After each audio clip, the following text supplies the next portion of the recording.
ನಿನ್ನೆ ಸಂಸತ್ನಲ್ಲಿ ರಾಹುಲ್ ಗಾಂಧಿಯನ್ನು ತಡೆದು ಹಲ್ಲೆ ಮಾಡುವಂಥ ಯತ್ನದಿಂದಾಗಿ ಹಲವರಿಗೆ ಗಾಯಗಳಾಗಿದೆ. ಇದು ಖಂಡನೀಯ.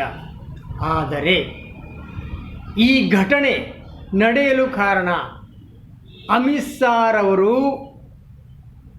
ನೀಡಿದಂಥ ಹೇಳಿಕೆ ಅಂಬೇಡ್ಕರ್ ಅಂಬೇಡ್ಕರ್ ಅಂಬೇಡ್ಕರ್ ಎಂದು ಹೇಳುವುದರ ಬದಲಾಗಿ ದೇವರ ಹೆಸರನ್ನು ಹೇಳುತ್ತಿದ್ದಲ್ಲಿ ಅವರ 7 ಜನ್ಮದ ಪಾಪಗಳು ಕಳೆದು ಪುಣ್ಯ ಬರುತ್ತಿತ್ತು ಎನ್ನುವಂತಹ ಅವಮಾನಭರಿತ ಈ ಅವಹೇಳನವನ್ನು ಮರೆಮಾಚುವ ಯತ್ನವಾಗಿ ರಾಹುಲ್ ಗಾಂಧಿಯ ಮೇಲೆ ಹಲ್ಲೆಗೆ ಪ್ರಯತ್ನ ಮಾಡಲಾಯಿತು.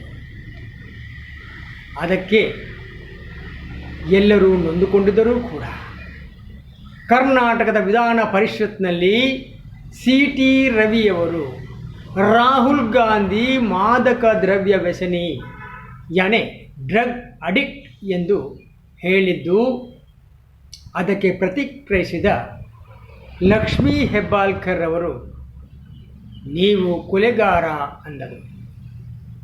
ಅರ್ಥಾತ್ ಚಿಕ್ಕಮಗಳೂರಿನಲ್ಲಿ 2 ಯುವಕರ ಅಪಘಾತ ಮಾಡಿ ತಾವು ಕೊಲೆ ಮಾಡಿದ್ದೀರಿ, ಆಗ ತಾವು ಮಕ್ತರಾಗಿದ್ದೀರಿ ಎಂದು ಮಾಧ್ಯಮದಲ್ಲಿ ಬಿತ್ತರಿಸಲ್ಪಟ್ಟಿದೆ ಎನ್ನುವಂಥ ಅರ್ಥದಲ್ಲಿ. ಅದಕ್ಕೆ ಪ್ರತಿಕ್ರಿಯಿಸಿದ ಉರಿಗೌಡ ನಂಜೇಗೌಡನ ರಾಜಕೀಯಕ್ಕೆ ತಂದು ತನ್ನ ಬೇಲೆ ಬೇಯಿಸಲು ಪ್ರಯತ್ನಿಸಿದಂಥ ಸಿ.ಟಿ. ರವಿಯವರು ಆ ಹೆಣ್ಣು ಮಗಳನ್ನು ಪ್ರಾಸ್ಟಿಟ್ಯೂಟ್ ಅರ್ಥಾತ್ ವೇಶ್ಯೆ ಎಂದು ನಿಂದಿಸಿದ್ದು ಖಂಡನೀಯ.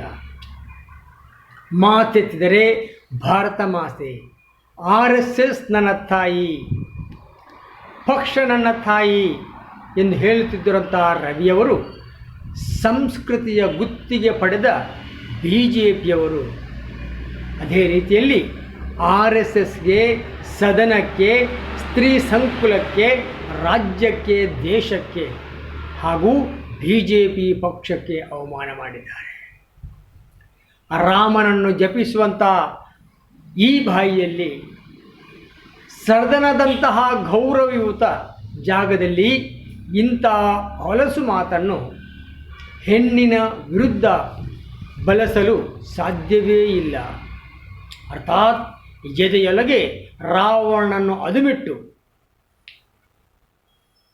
ಅಂಥ ವ್ಯಕ್ತಿಗಳಿಂದ ಮಾತ್ರ, ಅರ್ಥಾತ್ ಎದೆಯೊಳಗೆ ರಾಮನ ಬದಲಾಗಿ ರಾವಣನನ್ನು ಅದುಮಿಟ್ಟುಕೊಂಡು ಆ ವ್ಯಕ್ತಿಗಳಿಂದ ಮಾತ್ರ ಸಾಧ್ಯ.